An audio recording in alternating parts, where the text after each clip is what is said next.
think most people have mobility issues rather than instability issues. If you got like pain, like you and you, yeah, probably a bit on you, yeah. So altitude. So you want to get the range back, whereas you don't want to be working on the strength. Yeah. Okay. It's not about strengthening; it's about improving mobility. So from there, bring your arms up to 90 degrees. So that's working against gravity. Yeah, as we lift in the arm up to 90. So for most people, frozen shoulder or not, that would probably be okay, just. Okay, yeah, to do that sort of movement. Happy with that? Yeah, so from there. But then we know then from maybe 90 degrees onwards, it could give you some grief. But let's say the pain's on the right shoulder, then the left side can control the right. So as we're lowering it back, this one's controlling this one, if you like. So we're controlling by both. So we can go back as far as we comfortably can. But from there, we can always do an MET. Push your arms into my hands. The other way. So you're going that way. So she's pushing both hands there. And if it's too sore, you can ease off. And after 10 seconds, relax. Because you've worked now the extensors, so now we're lengthening the extensors to do that movement. So we go as far as comfortable. Yeah, we can control it from here if you want to. So I can almost do that movement there, can I? Yeah, now that's a bit sore. I can just say push on that one. Push on this one. On that movement there. And relax this one. And then I breathe in.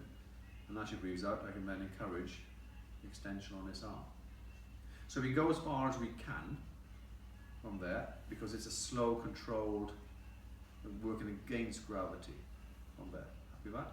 But before we get there, what I sometimes would do with my patients is look at the ceiling and think about a movement of a circle. And I normally work in the 5. So we'll go 5 to the left, and then we go 5, no I'm not doing as many, but we'll do 5 to the right. And then we can increase the size of the circle. Okay, so we can increase the size of the circle. So we can work on that. So we can have quite a big circle. So we can work 5s, or we can go one way, 1 the other way. You okay? Yeah.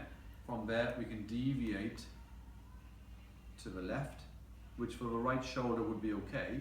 But when we deviated to the right, it might not like this. So we would go as far as we can, but then we could use this as a resistance. You push up now against this hand, so you're pushing up against this hand.